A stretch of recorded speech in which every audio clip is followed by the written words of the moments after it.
Recorded in Studio 158 in beautiful Huntington, Massachusetts, this is Gateway News Network.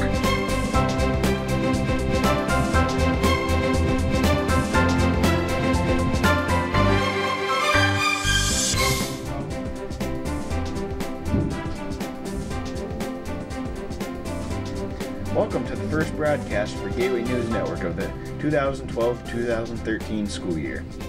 Today is Thursday, November 15th, 2012. Gateway News Network, or GNN, is the broadcast news program of Gateway Regional High School. Each newscast is made by the new Intro to Video Production course. The class consists of facilitator Christine O'Malley, director of production John Wyan, and students Corey Bisbee and myself, John Lehue. We are committed to quality in research and reporting, and our goal, our mission, and our job is to demonstrate excellence in broadcast journalism. GNN seeks to keep the school, the district, and the community informed and up to date with current events, providing a local insight into the week's headlines. Combined with an unbiased perspective, unique point of view, and professional newscast, GNN means quality news. Now to our first story. 23 Gateway High School seniors have been awarded the John and Abigail Adams Scholarship this year. It is awarded to students who score in the top 25% in their district in the Grade 10 English Language Arts MCAS.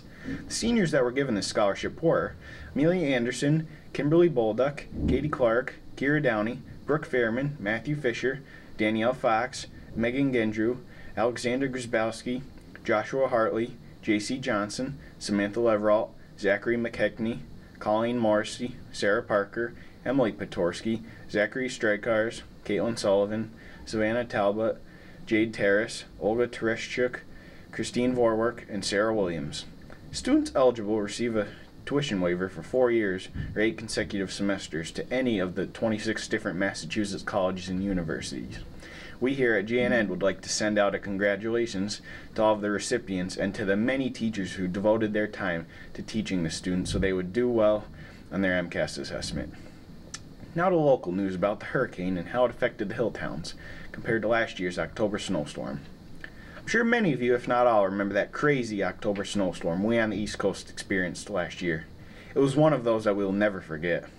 The October snowstorm dumped over a foot of snow here in Western Mass. Some spots even had 2 feet plus. Trick-or-treating in many towns had to be canceled due to the snow that had piled up.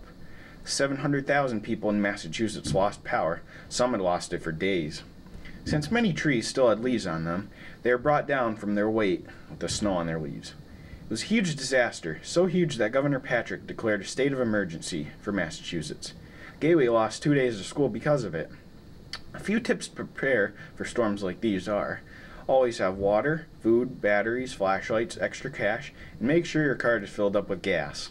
Also, if you take any medications, make sure that you have a good enough supply that will get you through for several days. Now to a story on how Hurricane Sandy affected the hill towns. Superstorm Sandy ravaged the northeast U.S. last week. Us here in the hill towns have been spared the worst, but we still experienced some of the effects of Sandy. Blanford was one of the hardest hit towns. 82% of the town of 1,233 was without power as of the morning of Monday, October 29th. Route 23 in Blanford was closed Monday night due to a tree that fell on the electrical lines and was back open in 24 hours when power was restored to all but 10 households. Superintendent Dr. David Hobson closed Gateway for Monday and Tuesday as we rode out the storm and restored power to the towns. Let's hope we get spared from the worst in this upcoming winter season. Now to Corey with coverage about how Hurricane Sandy affected the nation.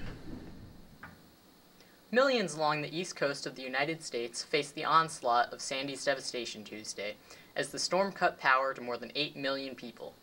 Flooding was felt in every state along the coast, from North Carolina up to our own state of Massachusetts. Many homes and businesses were damaged by gale-force winds, airlines canceled more than 12,000 flights, and subways were inundated with water, leaving transit systems stalled. As Hurricane Sandy closed in on the northeast, it converged with a cold weather system that turned it into a terrifying hybrid of both rain and high winds, even bringing blizzard conditions to West Virginia and neighboring states in the Appalachians. Just before it made landfall, forecasters stripped Sandy of hurricane status, but it still packed hurricane-force winds, with astoundingly low barometric pressure. Much of Sandy's wrath was centered in New York City, where floodwaters seeped into low-lying areas in all of the city's boroughs and left well over 500,000 customers without power. In Lower Manhattan, power was lost in and around the city's financial district, where trading was suspended on the New York Stock Exchange floor Monday and Tuesday after the storm sent a nearly 14-foot surge over seawalls and into the streets. A construction crane atop a $1.5 billion luxury high-rise overlooking Central Park, 74 stories above Midtown, partially collapsed in high winds and dangled precariously overhead, forcing thousands of people to leave several nearby buildings as a precaution, while a large tanker ship ran aground on Staten Island and a fire raged in a neighborhood in the borough of Queens Tuesday morning, with over 80 homes destroyed. The storm caused the worst damage in the 108-year history of the city's subway system. The New York City subway, the country's most extensive, with 600 miles of track, was shut down Sunday evening and remained closed for days. Many tunnels took on corrosive seawater and had to be cleared of water before repairs could even begin. While in New Jersey, where the superstorm came ashore, Sandy swept houses from their foundations and washed amusement pier rides into the ocean. Atlantic City was hit hard by floodwaters, and the city's historic boardwalk was partially washed away. In Bergen County, a huge swell of water swept over the small town of Moonachie, where authorities struggled to rescue about 800 people using boats to try to reach the stranded. Sandy will end up costing about $20 billion in property damage, and $10 billion to $30 billion more in lost business, making it one of the costliest natural disasters on record for the U.S. Though the worst of the storm is now over, reports of damage to property and transportation infrastructure continue to mount. The winds and waters of the storm were only the beginning of what will be a long and difficult road to recovery, as much of the eastern seaboard continues to feel the effects of Hurricane Sandy.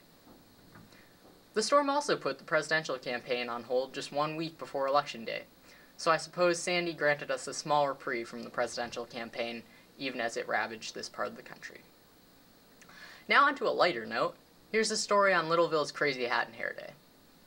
On Wednesday, Littleville Elementary held a Crazy Hat and Hair Day, giving students and staff an opportunity to show off their creativity. Here are just a few of the interesting and amusing creations. Now over to a story on As Schools Match Wits. 4 students from Gateway High School competed on the PBS game show As Schools Match Wits on Sunday, November 4th at Westfield State University. Students on the show were seniors Kimberly Bolduck, Sarah Parker, Christine Vorwerk, and Samantha Leverall. We had an interview with the coordinator of the team, Mr. James Duggan, about this upcoming event. All right. Good to see you, John. Nice seeing you too. Now, can you give us a little idea of what As Schools Match Wits is like?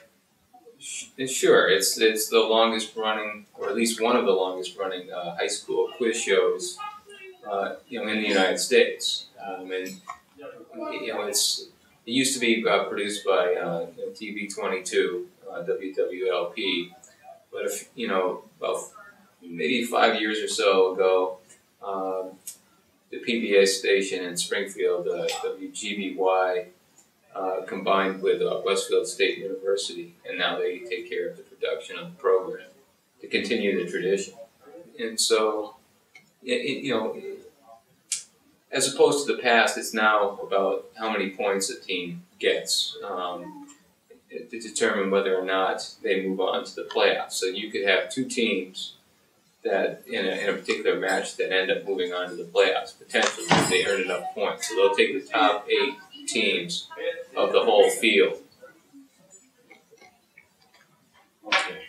What does a student have to do to be able to be on Gateway's team here? Well, they study, packets of information or preparatory material. They also, engage in, like drill and practice. And so there have been some years where I'll select students based upon how well they do in some pre-tests or some drill and practice. But by and large, we end up selecting upperclassmen, usually juniors and more frequently seniors, to appear on the show. And in most years, we end up having a couple alternates, but this year so far, no one's come forward to be an alternate. So we have 4 members, including Kim Bolduck, Sam Leverall, Christina Vorwerk, and Sarah Parker. Continuing with school-related news, here's an interview from the beginning of the school year with Dr. Hobson. new Common Core curriculum going to affect students in the classroom? Yep. I think the biggest change you'll see in the classroom, I think there's two changes you'll see. One is, for some years, you remember you did so many things, like you did fractions every year for years and years and years and years, and you never really mastered the art of fractions. The new Common Core says you're going to do it more condensed in 1 year. So you might spend a month in second grade or third grade doing fractions, so you master it, and then you won't have to go back over, what's a quarter of one for the next 4 years, because some have mastered and some haven't mastered it. So it's really that a much more in-depth look at particular areas, rather than having to do the same thing over and over again every year you're in school. Okay. So how's the school year shaping up so far?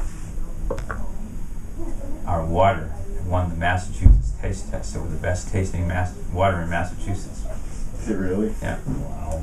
Yeah, they showed the little plaque and things last night at the school committee, and that means that our water supervisor gets to go to D.C. to represent the state at the national level. So a long way from not having any water last fall to being the best tasting water. Yeah, just the opposite now. Now, what do you hope to accomplish in your first year here? I hope to help people communicate with each other.